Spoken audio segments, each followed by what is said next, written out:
नमस्कार, बहुत स्वागत है आपका। आप देख रहे हैं मेरे खास पेशकश में हूं आपके साथ शिल्पा। रूस दुनिया के शक्तिशाली देशों में से एक है, लेकिन यूक्रेन के मजबूत इरादों को अब तक डगमगा नहीं सका। 7 दिनों से रूस और यूक्रेन के बीच युद्ध छिड़ा हुआ है। रूस यूक्रेन से सेना, अत्याधुनिक हथियार, जंगी जहाज, मिसाइल टैंकों में कई गुना ज्यादा है, मजबूत है, लेकिन अब तक यूक्रेन के ठोस इरादे को रूस नेस्तनाबूद नहीं कर पाया। यूक्रेन अब भी अपने भविष्य के लिए रूस से लोहा ले रहा है। खार्किव समेत कई प्रमुख शहरों को निशाना बनाया जा रहा है। यहां पर 24 घंटे में हुए हमलों में कम से कम 21 लोग मारे गए और 112 के आसपास लोग घायल हुए हैं। आज सुबह रूसी पैराट्रूपर्स ने खार्किव में एक अस्पताल पर हमला बोला। रूसी सेना ने खेरसोन शहर पर भी कब्जा कर लिया। इसके पहले मंगलवार रात रूसी सेना ने राजधानी कीव के टीवी टावर पर मिसाइल से अटैक किया। इस हमले में 5 लोगों की जान चली गई। रूस ने यहूदियों के नरसंहार की याद में बनाए गए बेबिन यार होलोकॉस्ट मेमोरियल सेंटर पर भी हवाई हमला बोला। इसके बाद भी अमेरिका, जो खुद को विश्व में सबसे शक्तिशाली देश कहलाता है, कहता है वो अभी रूस के साथ मैदान में नहीं बल्कि जुबानी जंग लड़ रहा है। यूक्रेन के हौसले को सलामी तो कर रहा है, लेकिन सैन्य मदद देने से पीछे भी हट रहा है। यूक्रेन में फंसे भारतीयों की मदद के लिए भारत सरकार के ऑपरेशन गंगा में वायुसेना भी शामिल हो गई। अब तक 10 फ्लाइट से 2305 भारतीयों को एयरलिफ्ट किया गया है। विदेश राज्य मंत्री वी मुरलीधरन ने कहा कि लगभग 20,000 भारतीय यूक्रेन में फंसे हुए थे। इनमें से 4,000 लोग 24 फरवरी तक लौट आए थे। मंगलवार तक 2,000 से ज्यादा लोग वापस आ चुके हैं।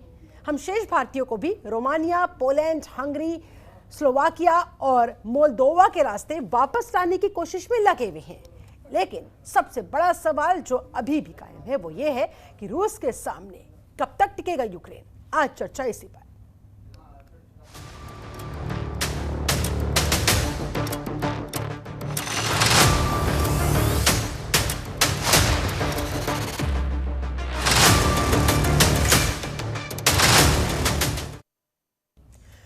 और इस पर चर्चा करने के लिए हमारे साथ इस समय खास मेहमान जुड़े हुए हैं। उनका मैं जल्दी से आपसे तारुफ करवा दूं। हमारे साथ रक्षा विशेषज्ञ रिटायर्ड ब्रिगेडियर विनोद दत्ता जी मौजूद हैं। बहुत बहुत स्वागत करती हूं दत्ता साहब आपका। मेरा आपसे सीधा सवाल यही, रूस यूक्रेन की जंग लगातार जारी, तबाही का मंजर चारों तरफ, चीख पुकार चारों तरफ, मदद की गुहार चारों तरफ, लेकिन इस युद्ध में, इस जंग में यूक्रेन कब तक टिका रहेगा? क्या लग रहा है सर? जिस तरह का एक जोश और जज्बे का इजहार किया है वो काबिल तारीफ है। हालांकि उसकी जो न्यूमेरिकल स्ट्रेंथ है, जहां तक फौज का सवाल है, वो रूस से काफी कम है। लेकिन देखिए, सबसे बड़ा जो बैटल विनिंग फैक्टर होता है वो होता है मोराल, या आप किस तरह से लीडरशिप को मोल्ड करते हैं। क्योंकि आर्मी एक लीडरशिप प्रेडोमिनेंट ऑर्गेनाइजेशन है और they say that moral can move mountains, और वही हुआ है यूक्रेन के संदर्भ में भी।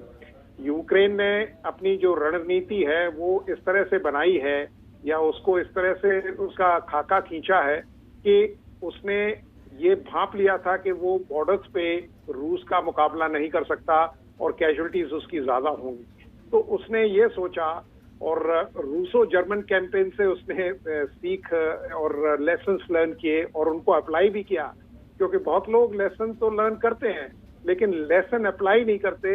यूक्रेन की सराहनीय बात यह है कि उसने लेसन अप्लाई किया। अगर आप रूसो जर्मन कैंपेन देखें तो उसमें यही हुआ था, क्योंकि जर्मनी उस समय बहुत शक्तिशाली था, रूस ने उसको अंदर आने दिया, और जब सर्दियां शुरू हो गई तो जर्मन आर्मी अपने ऑपरेशन सस्टेन नहीं कर पाई लॉजिस्टिकली और कॉम्बैट एज द्वारा। और जब सर्दियां शुरू हुई तो उनके जो जवान थे या जो उनके सैनिक थे वो सर्दी की वजह से और लॉजिस्टिक्स, ईंधन या गोला बारूद की वजह से जंग हार गए। तो उसने भी इसको शहरों के अंदर इनवाइट किया है या शहरों के अंदर चैनलाइज किया है, जिससे जो बिल्टअप एरिया की जो ऑपरेशंस है वहां वो ज्यादा रूसी सेना है उसकी कैजुअलिटीज या उनके जो सैनिकों को ज्यादा से ज्यादा मारे।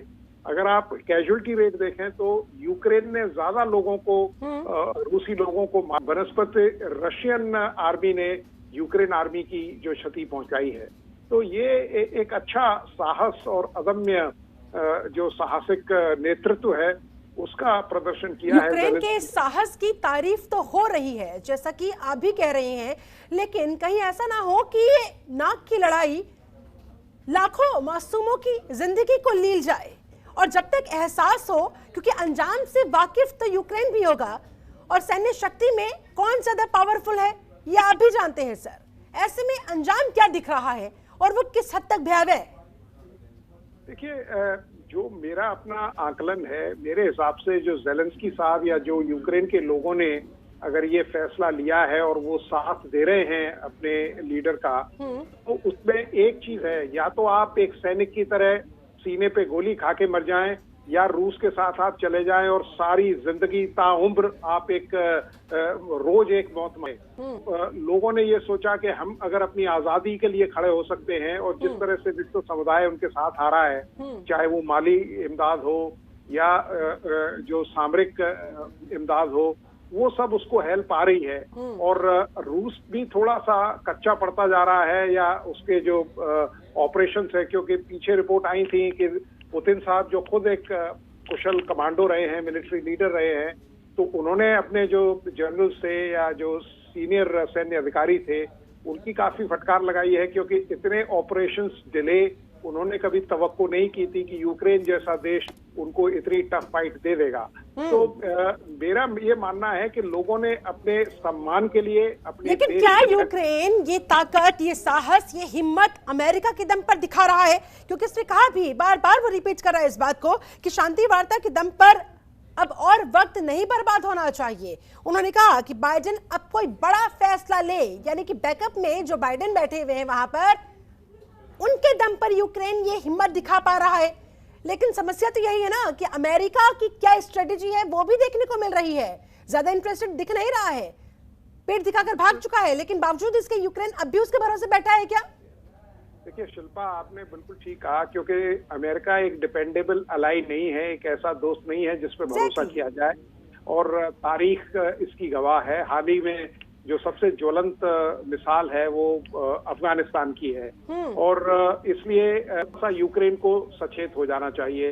लेकिन यूक्रेन ने भी बहुत अच्छा कार्ड खेला है कि उसने यूरोपीय यूनियन की सदस्यता के लिए अप्लाई कर दिया है, और करीब 99% उसको मिल जाएगी, क्योंकि जिस तरह से मत पड़े हैं उसके फेवर में।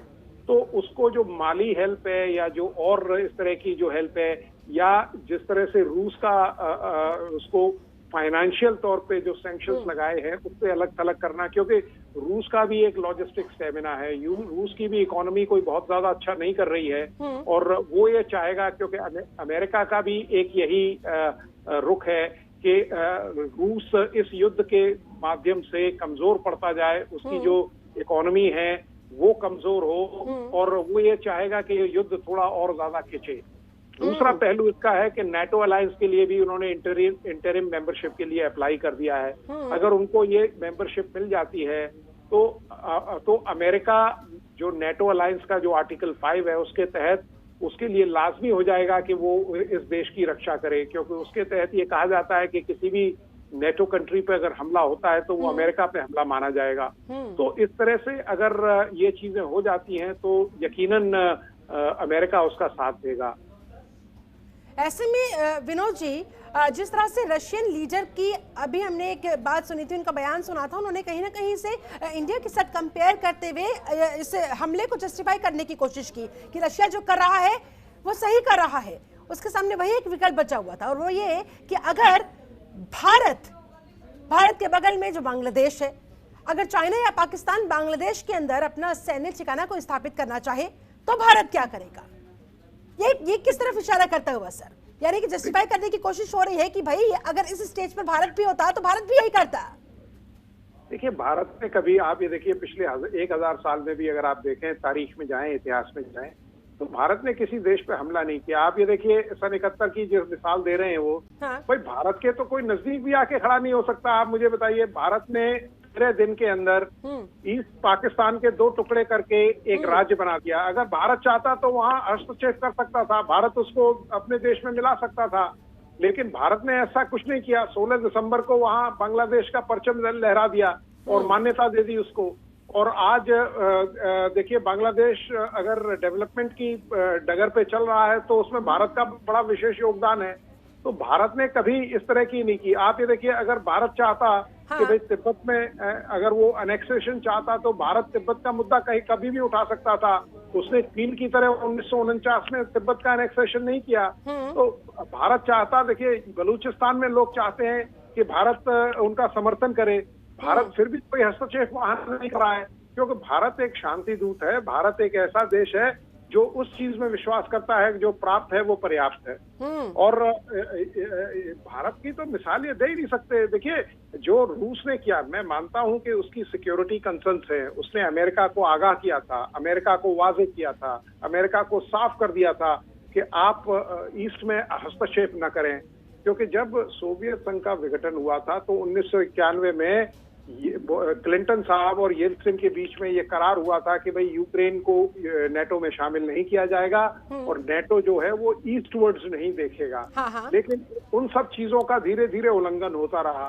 तो पुतिन साहब का ये मानना है कि भाई जो खोई हुई गरिमा थी सोवियत संघ की, उसको क्यों ना अपने कुशल नेतृत्व में उसको दोबारा रिटेन किया जाए। और जो अमेरिका का वर्चस्व बढ़ता जा रहा है, क्योंकि देखिए एक बड़ा मुख्य कारण जो है वो यूक्रेन के संसाधन हैं। यूक्रेन की जो इंडस्ट्री थी वो जेलेंस्की से पहले जो प्रेसिडेंट थे वो तो उन्होंने गिरवी पहले ही मॉस्को पे रख दी थी। $15 बिलियन का जो एक करार किया था उन्होंने, और उसकी वजह से वो इलेक्शन भी हारे और जेलेंस्की इलेक्ट होके सत्ता पे काबिज हुए। तो मेरा कहने का मतलब ये है कि जो यूक्रेन जो कर रहा है और रशिया का एक हद तक जो स्टेप्स लिए थे वो वाजिब था, लेकिन जिस तरह से वो या जिस कीमत पे वो यूक्रेन को अनेक्स करना चाहता है या कब्जा करना चाहता है, वो मानवता के लिए एक धब्बा है। क्योंकि लेकिन जैसा आपने जिक्र भी किया दत्ता साहब की, अमेरिका तो चाहेगा कि ये युद्ध थोड़ा और लंबा खींचे।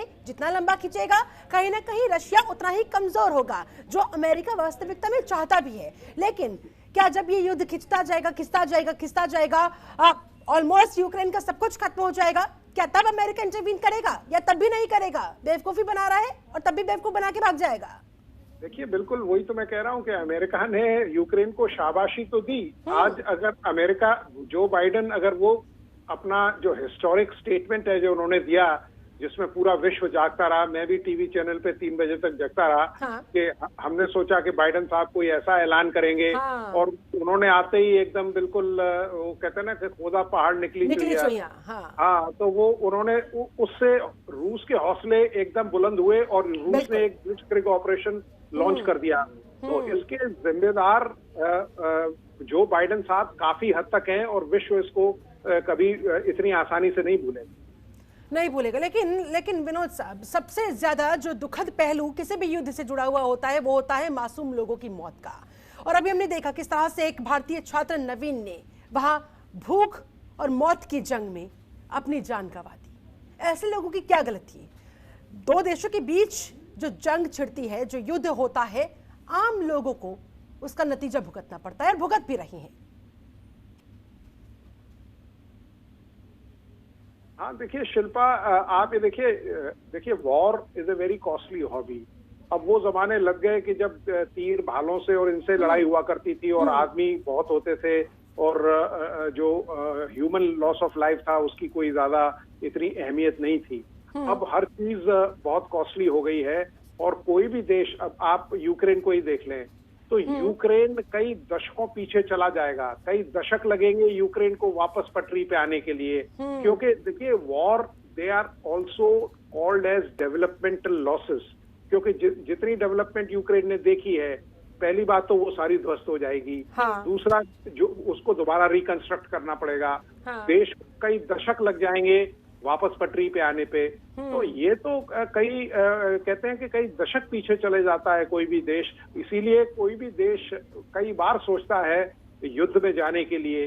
चीन का देखिए आप, चीन ऐसा नहीं है कि चीन जो ईस्टर्न लद्दाख का एरिया है या उसको नहीं चाहता है, लेकिन क्या उसके अंदर इस तरह की पोटेंशियल है, क्या उसके अंदर इतनी फाइनेंशियल स्टेमिना है कि वो भारत के साथ युद्ध कर सके, एंड वाइस वर्सा। क्या भारत के अंदर भी इतनी फाइनेंशियल स्टेमिना है कि वो चीन के साथ युद्ध कर सके। हाँ। तो इसी बात में ये समझदारी है कि वार्ताओं से इनका हल निकले, और जिस तरह का नरसंहार हो रहा है, जिस तरह से इसलिए सवाल खड़ा हो रहा है कि रूस यूक्रेन के बीच क्या बातचीत से बनेगी बात, सभी की निगाहें इस पर टिकी हुई है। लेकिन विनोद सर, जिस तरह से वहां पर बड़े संख्या में भारतीय छात्र फंसे हुए हैं, कई नागरिक भी भारतीय फंसे हुए हैं, और इंडिया की तरफ से जो ऑपरेशन गंगा चलाया जा रहा है, आपका विश्लेषण उस पर क्या कहता है? क्या एप्रोप्रिएट तरीके से लोगों को वहां से इवैक्यूएट किया जा रहा है, या फिर रणनीति में किसी तरह का कोई बदलाव लाना चाहिए था, या जो 4 केंद्रीय मंत्रियों को वहां पर अलग अलग जगहों पर भेजा गया है ताकि सारी चीजें स्मूथली हो सके, क्या वो इफेक्टिवली होती हुई दिखाई दे रही है? देखिए, थोड़ा सा मेरे अपने ये विचार है कि हमने थोड़ी सी देर कर ली, क्योंकि इस युद्ध की देखिए सुगबुगाहट करीब 2.5-3 महीने पहले से शुरू हो गई थी। तो देखिए, किसी भी युद्ध में 2 चीजें होती हैं, एक तो होता है अर्ली बैटल ऑफ इंडिकेशन और एक होता है लेटर बैटल इंडिकेशंस। तो इस तरह के अर्ली बैटल इंडिकेशंस में क्या होता है कि जो सीमावर्ती गांव होते हैं या शहर होते हैं, लोग वहां से पलायन शुरू कर देते हैं। और एडवाइजरीज देखिए बाकी देशों ने भी दी थी, भारत ने भी इशू की थी, लेकिन हमारे यहाँ सबसे बड़ी समस्या है कि उन चीजों पे अमल नहीं होता। हमारे यहाँ फ्रेमवर्क तो है, एडवाइजरी है, गाइडलाइंस हैं, लेकिन हम हर चीज में अमल करने में देर कर देते हैं। हम हमेशा रिएक्टिव रहते हैं। आज अगर हम थोड़े देखिए, वर्स्ट के सिनेरियो में इन बच्चों को अगर साल में 2 बार तो आते ही होंगे बच्चे अपने शहर छुट्टियां मनाने। हाँ। अगर हमें इन्हें 15-20 दिन पहले या 1 महीने पहले भी अगर हम बुला लेते और थोड़ी बहुत अगर पढ़ाई का नुकसान भी होता तो आज। लेकिन सर, खबरें कुछ इस तरह की भी सामने आ रही है, जैसे बहुत सारे स्टूडेंट्स ने अपनी आपबीती बताई। उन्होंने कहा कि हमें कॉलेजेस की तरफ से साफ इंस्ट्रक्शंस थे कि अगर आप इस तरह से छोड़कर गए तो आपका नाम काट दिया जाएगा। कहीं ना कहीं इस वजह से भी बड़ी संख्या में छात्र वहां पर रुक गए, ठहर गए। तो देखिए, फिर हुकूमत का कहाँ रोल आता है? आप मुझे बताइए, अगर इस तरह की देखिए मेडिकल जो पढ़ाई है वो एक बहुत बड़ी इंडस्ट्री है यूक्रेन में। और अगर इस तरह की कोई मतलब लोगों को कम्युनिकेशन दिया गया था तो लोगों को अपनी एम्बेसी में रिपोर्ट करना चाहिए था तुरंत ही। हाँ, इस तरह से हमें ब्लैकमेल किया जा रहा है, क्योंकि जान से ज्यादा जरूरी पढ़ाई नहीं है। और आज देखिए उन माँ बाप की हालत देखिए। हालांकि भारत सरकार ने बड़े अच्छे कदम उठाए हैं, 4 बड़े वरिष्ठ और बड़े जो एक्सपीरियंस्ड मिनिस्टर्स हैं, जिनको एक्सटर्नल अफेयर्स में काफी तजुर्बा है, उनको भेजा गया है। और उन्होंने पहले भी इस तरह के ह्यूमैनिटेरियन ऑपरेशंस किए हैं, खासकर जनरल वीके सिंह और हरदीप सिंह साहब ने। तो ये और कुछ खबरें सामने आ भी रही है, जैसे कि पोलैंड से आई है कि पोलैंड में इंडियन एम्बेसी का जो मिशन इम्पॉसिबल था वो पॉसिबल होता हुआ दिखाई दिया। वहां से अच्छी खबर आ रही है, स्टूडेंट्स भी वहां पर खुश नजर आए थे। और साथ ही हम प्रार्थना भी कर रहे हैं उन तमाम छात्रों के लिए जो वहां पर अभी भी फंसे हुए हैं कि वो भी जल्द से जल्द सकुशल वापस हिंदुस्तान लौट सके। ऐसे में ब्रिगेडियर साहब, अब मैं बात करना चाहूंगी विश्व युद्ध पर। जिस तरह से यूक्रेन ने सरेंडर करने से इनकार कर दिया है, क्या ये पूरी दुनिया को तीसरे विश्व युद्ध की तरफ धकेलता हुआ? देखिए, विश्व युद्ध के बुहाने पे तो खड़ा हुआ है विश्व। क्योंकि अगर आप पहला विश्व युद्ध देखें तो जब फ्रांस फर्डिनेंड का मर्डर हुआ था उसके 1 महीने, और ये जो वारदातें हो रही हैं ये भी तकरीबन उसी इलाके में है, क्योंकि उनको जो ऑस्ट्रिया का सक्सेसर माना जा रहा था और उनका जो मर्डर हुआ, और जब उन्होंने ऑस्ट्रिया हंगरी ने सर्बिया पे आक्रमण किया उसके बाद ही विश्व युद्ध चालू हो गया। तो अगर एक जो चीज फेवर में अमेरिका के जाती है कि वो ये कहता है कि मैं युद्ध में नहीं कूदना चाहता, तो वो यही है कि अगर अमेरिका इस युद्ध में कूद जाता है तो विश्व युद्ध के जो चांसेस है वो कई गुना बढ़ जाते हैं। तो विश्व युद्ध भी जिस तरह से प्रेशर बन रहा है, जिस तरह से अलाइज एक तरफ हैं, एक्सेस पावर्स एक तरफ हैं, तो ये बिल्कुल जो समीकरण है वो इतिहास में यही बताती है कि विश्व युद्ध ऐसे ही शुरू हुए हैं। अगर जिस तरह की धमकी रूस दे रहा है कि साहब मैं न्यूक्लियर हथियारों का भी इस्तेमाल करूंगा, हालांकि मुझे कोई इसकी तवक्को नहीं दिखाई देती है क्योंकि ये डेटरेंसी है। अगर इस तरह की कोई हरकत होती है, लेकिन सर फिर डर इस बात का भी लगता है कि अब तक रशिया ने जो भी कहा वो करके दिखाया, और अगर ये भी कर दिया तो फिर क्या होगा? हर तरफ तबाही का मंजर, कोई नहीं रोक पाएगा।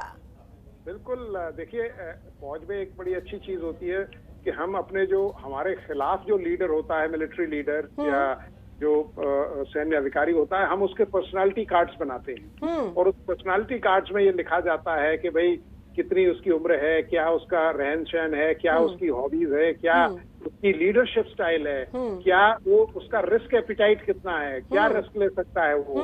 तो अगर पर्सनालिटी कार्ड आप पुतिन साहब का देखें तो उससे यही पता लगता है, जैसा आपने शिल्पा खुद कहा कि वो कोई भी एक्शन लेने से गुरेज नहीं करेंगे। और क्योंकि जो रणचंडी उनके दिमाग पे बैठी हुई है, वो जो अखंड रूस का जो सपना देख रहे हैं, क्योंकि देखिए जो जुनूनी लोग होते हैं या जो लोग कुछ कर गुजरने की इच्छा रखते हैं, वो कुछ भी कर सकते हैं।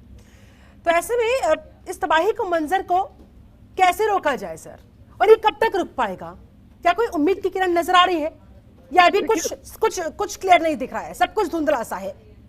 हाँ देखिए, प्रयास तो किए जा रहे हैं और जिस तरह से रूस को अलग थलग किया गया है, जिस तरह से डिप्लोमेटिकली, फाइनेंशियली और जिस तरह से यूक्रेन का साथ दिया जा रहा है, जिस तरह से देखिए भारत ने भी उसको मदद भेजी है दवाइयों के रूप में, कुछ इंफ्रास्ट्रक्चर। आपने भी जिक्र किया तमाम प्रतिबंधों का, वो फाइनेंशियली भी है, दूसरे तरीकों से भी है, लेकिन मुझे लग नहीं रहा है कि रशिया को कुछ ज्यादा फर्क पड़ रहा है, क्योंकि उसने जिस तरह से उस पर रिएक्ट किया कि कोई फर्क नहीं पड़ने वाला है, तमाम प्रतिबंधों से रशिया नहीं डरने वाला है। देखिए ये बात तो नहीं है, क्योंकि आजकल हर चीज वो कहते हैं ना मूला सेंट्रिक है या पैसे से है, क्योंकि पैसा नहीं है पास तो मेला लगे उदास।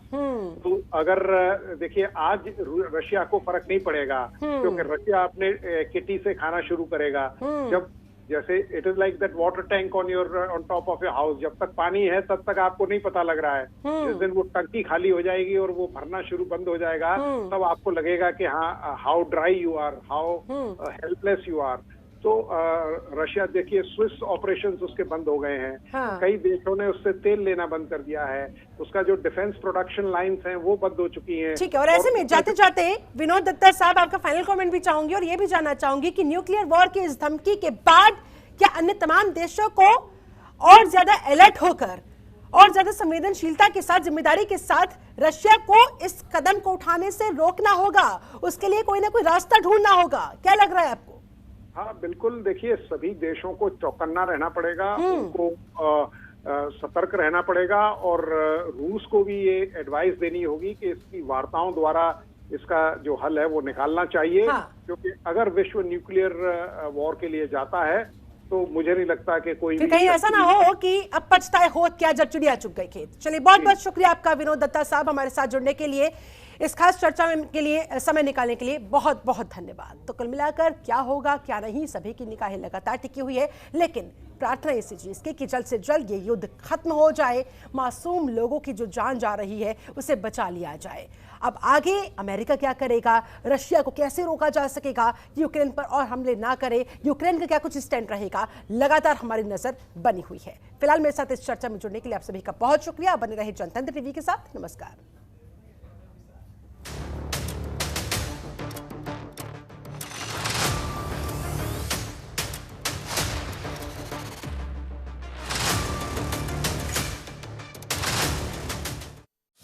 खबरों के निष्पक्ष विश्लेषण के लिए सब्सक्राइब करें Jantantra TV and press the bell icon. Never miss any update.